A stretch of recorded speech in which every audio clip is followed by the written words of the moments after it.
अस्सलाम वालेकुम।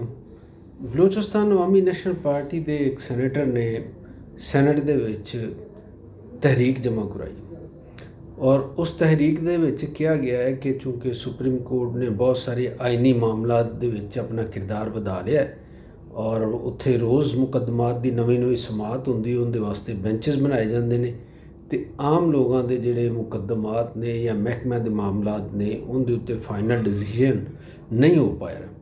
इस वास्ते सुप्रीम कोर्ट के जोड़े जज ने उन्हों दी असामियां की तादाद वधाई जाए। उन्होंने यानी 7 जज वधाउण की तजवीज़ दी। इहदे उत्ते सैनट दे विच ही जिहड़े तहरीके इंसाफ के लोग ने उन्होंने कहा, बैरिस्टर अली जफर उन्होंने कहा जी कि 7 तो नहीं 2 जजिज की जिहड़ियां नशिस्तां ने उनके वास्ते असीं तैयार है कि वधा दित्तियां जाण। जबकि पार्लीमेंट दे विच ऐसे भी लोग ने, ऐसियां आवाज़ां भी सैनट दे विच आईयां जिन्हां ने कहा कि इन्हां जजां की तादाद वधाउणा मसला नहीं है। कई लख मुकदमात जिहड़े ने वो अदालतां दे विच पए ने और वो मुकदमात मतहत अदालतां दे विच ने ते मतहत अदालतां की हालत है कि उत्थे जज पूरे नहीं है।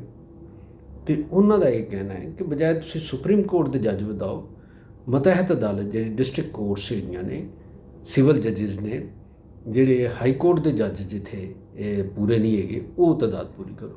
मैं एक रिपोर्ट कढ़ी और मैं अंदाज़ा किया कि हाई कोर्ट्स की की सूरत हाल है तो उनके मुताबिक लाहौर हाई कोर्ट के जिहड़ियां कुल जजिज की नशिस्तां ने वो 60 ने, यानी 60 असामियां ने लाहौर हाई कोर्ट दियां।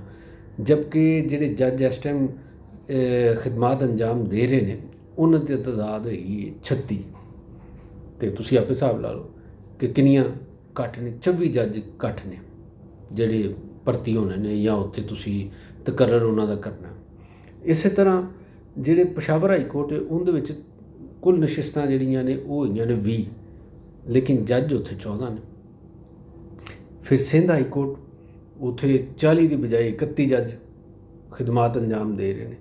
तो बलूचिस्तान दे विच जिहड़े ने 15 जजां दियां नशिस्तां ने हाई कोर्ट दे विच, बलूचिस्तान हाई कोर्ट, लेकिन उत्थे जज जिहड़े काम कर रहे हैं वो 11 कर रहे हैं। सो ये गल है कि जजां दे मजीद भर्ती सुप्रीम कोर्ट दे विच होना ये एक वखरा इशू है।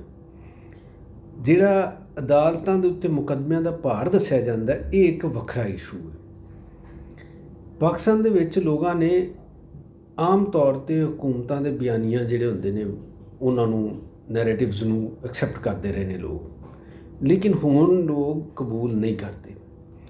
वजह यह है कि लोगों के विच मुसलसल बहस और चीज़ों के हल ना होने दे नाल तजिया करन दी और इन्फॉर्मेशन तक आप पहुँचने की जी सलाहियत है वो वधी है।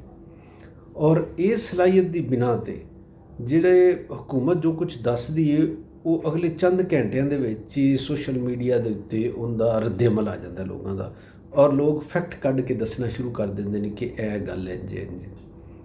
एक रिपोर्ट है 2023 की वो भी मैं कढ़ी और मैं उनदे विच देखा कि लाहौर हाई कोर्ट के जिहड़े पिछले चीफ जस्टिस सन जस्टिस शहजाद अहमद खान उन्होंने जो मार्च दे विच अपने ओहदे का हलफ लिया सी ना इसे साल ही मार्च दे विच ते एक इजलास उन्होंने किया और उस इजलास दे विच फुल कोर्ट इजलास सी।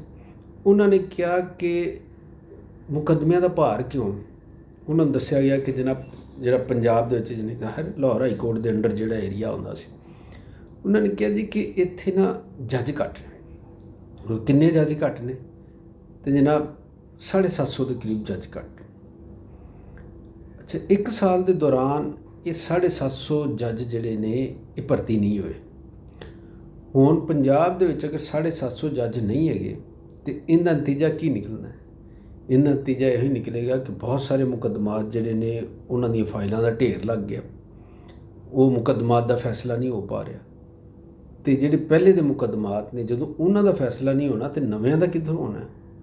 और मुल्क दे विच अमनो अमान की सूरत हाल जिहड़ी है, जिहड़ी करप्शन की सूरत हाल है, जिहड़ी ला कानूनीयत है और जिहड़ी ताकतवरां दा इत्थे तुसीं वेखदे जे कि जवाबदेही का कोई तसव्वुर ही नहीं है, उनकी बिना किन्ने मामलात ऐसे ने कि जिहड़े इंसाफ मंगते हैं लेकिन नहीं।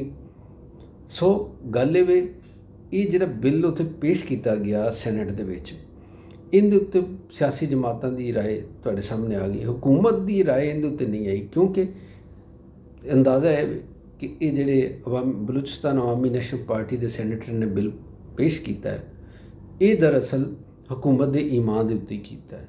ਔਰ ਇਹ ਬਿੱਲ ਜਿਹੜਾ ਹੈ ਇਹ ਅੱਗੇ ਫਿਰ ਕਮੇਟੀ ਦੇ ਹਵਾਲੇ ਵੀ ਕਰ ਦਿੱਤਾ ਗਿਆ, ਕਾਇਮਾ ਕਮੇਟੀ ਨੂੰ। ਉਹ ਕਾਇਮਾ ਕਮੇਟੀ ਹੁਣ ਇਹਦੇ ਉੱਤੇ ਸਿਫਾਰਿਸ਼ਾਂ ਆਪਣੀਆਂ ਦੇਵੇਗੀ, ਉਹ ਦੱਸੇਗੀ ਕਿ ਅਗਰ ਇਹਦੇ 'ਤੇ ਕਾਨੂੰਨ ਸਾਜ਼ੀ ਕਰਨੀ ਤੇ ਫਿਰ ਕਿਹੜੀਆਂ ਚੀਜ਼ਾਂ ਦੀ ਲੋੜ ਪਵੇਗੀ, ਜਾਂ ਇਹ ਡਰਾਫਟ ਜਿਹੜਾ ਹੈ ਇਹ ਕਿਵੇਂ ਤਿਆਰ ਹੋਵੇਗਾ।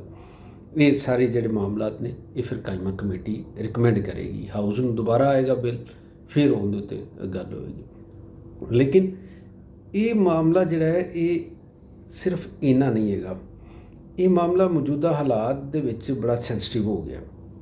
ਯਾਨੀ ਜੱਜਿਸ ਦਾ ਮਾਮਲਾ ਵੀ ਸੈਂਸਿਟਿਵ ਹੋ ਸਕਦਾ, ਇਹ ਬੜੀ ਅਜੀਬ ਜੀ ਗੱਲ ਹੈਗੀ।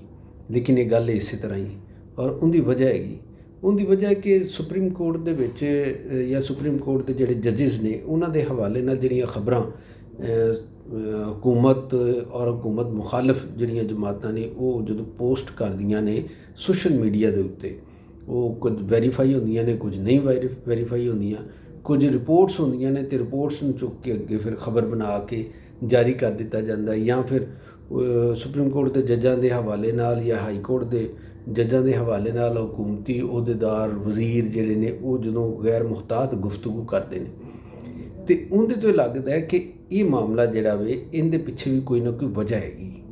ਵਜ੍ਹਾ ਇਹ ਵੀ ਕਿ ਗਵਰਨਮੈਂਟ ਸਮਝਦੀ ਹੈ ਕਿ ਅਗਲੇ ਜਿਹੜੇ ਚੀਫ ਜਸਟਿਸ ਆ ਰਹੇ ਨੇ, ਅਗਰ ਉਹਨਾਂ ਨੂੰ ਅਪਾਇੰਟ ਉਂਝ ਹੀ ਕਰਤਾ ਗਿਆ, ਅਗਰ ਜੇ ਉਹਦੇ ਵਿੱਚ ਆ ਵੀ ਗਈ ਹੈ ਕਿ ਅਗਲੇ ਚੀਫ ਜਸਟਿਸ ਜਿਹੜੇ ਨੇ ਜਸਟਿਸ ਮਨਸੂਰ ਅਲੀ ਸ਼ਾਹ ਹੀ ਹੋਣਗੇ, ਲੇਕਿਨ ਬਾਹਰ ਇੱਥੇ ਐਸੀਆਂ ਆਖਰ ਤੱਕ ਪਤਾ ਨਹੀਂ ਲੱਗਦਾ, ਕਈ ਦਫਾ ਕੋਈ ਇੱਧਰ ਦੀ ਵਹਾ ਕੇ ਇੱਧਰ ਮਾਰ ਦੇਈ ਜਾਂਦੀ। ਤੇ ਅਗਰ ਕੋਈ ਸੂਰਤ ਹਾਲ ਇੰਝ ਹੀ ਰਹੀ ਜਿਵੇਂ ਹੈਗੀ ਔਰ ਜਸਟਿਸ ਮਨਸੂਰ ਅਲੀ ਸ਼ਾਹ ਆ ਗਏ, ਤਾਂ ਗਵਰਨਮੈਂਟ ਸਮਝਦੀ ਕਿ ਉਹ ਹਕੂਮਤ ਦੇ ਥੋੜ੍ਹਾ ਜਿਹਾ ਖਿਲਾਫ ਜਿਹੜਾ ਨਾ ਉਹ ਲੈ ਰਹੇ ਨੇ ਪੋਜੀਸ਼ਨ, ਤੇ ਉਸ ਪੋਜੀਸ਼ਨ ਨੂੰ ਆਪਣੇ ਹੱਕ ਦੇ ਵਿੱਚ ਮੁਤਵਾਜ਼ਨ ਕਰਨ ਵਾਸਤੇ ਗਵਰਨਮੈਂਟ ਸਮਝਦੀ ਕਿ ਜਦੋਂ ਜੱਜਾਂ ਦੀ ਤਾਦਾਦ ਵਧਾਈ ਜਾਏਗੀ ਤੇ ਫਿਰ ਹਾਈ ਕੋਰਟਸ ਤੋਂ ਐਸੇ ਜਿਹੜੇ ਜੱਜ ਨੇ ਉਹ ਆ ਜਾਣਗੇ ਸੁਪਰੀਮ ਕੋਰਟ ਦੇ ਵਿੱਚ, ਜਿਹਦੇ ਉੱਤੇ ਹਕੂਮਤ ਅਸਰਅੰਦਾਜ਼ ਹੋ ਸਕਦੀ ਕਿ ਕਿਹੜੇ ਜੱਜ ਹੋਣ, ਤੇ ਉਹ ਜੱਜ ਫਿਰ ਇਹਨਾਂ ਦੇ ਹੱਕ ਦੇ ਵਿੱਚ ਫੈਸਲਾ ਕਰ ਸਕਣਗੇ। ਸੋ ਇਹ ਇੱਕ ਪੋਜੀਸ਼ਨ ਹੈਗੀ, ਗਵਰਨਮੈਂਟ ਇਹਨੂੰ ਯੂਜ਼ ਕਰਨਾ ਚਾਹੁੰਦੀ ਕਿ ਪਾਰਲੀਮੈਂਟ ਨੂੰ ਇਸਤੇਮਾਲ ਕਰਕੇ ਅਦਲੀਆ ਦੇ ਹਵਾਲੇ ਨਾਲ ਜਿਹੜੇ ਮੁਸਤਕਬਲ ਦੇ ਵਿੱਚ ਉਹਦੇ ਖਦਸ਼ਾਤ ਹੈਗੇ ਨੇ ਗਵਰਨਮੈਂਟ ਦੇ, ਉਹਨਾਂ ਨੂੰ ਐਡਰੈਸ ਕਰਨਾ ਚਾਹੁੰਦੇ, ਤੇ ਇਹਦੀ ਵਜ੍ਹਾ ਨਾਲ ਸੈਨੇਟ ਦੇ ਵਿੱਚ ਇਹ ਬਿੱਲ ਪੇਸ਼ ਹੋਇਆ ਔਰ ਇਹਦੇ ਉੱਤੇ ਫਰਦਰ ਕਾਰਵਾਈ ਕੀਤੀ ਜਾ ਰਹੀ। ਤੇ ਇਹ ਸਾਡਾ ਅੱਜ ਦਾ ਵਲੌਗ ਸੀ। ਸਬਸਕ੍ਰਾਈਬ ਕਰੋ ਔਰ ਜਿਉਂਦੇ ਰਹੋ, ਵਸਦੇ ਰਹੋ।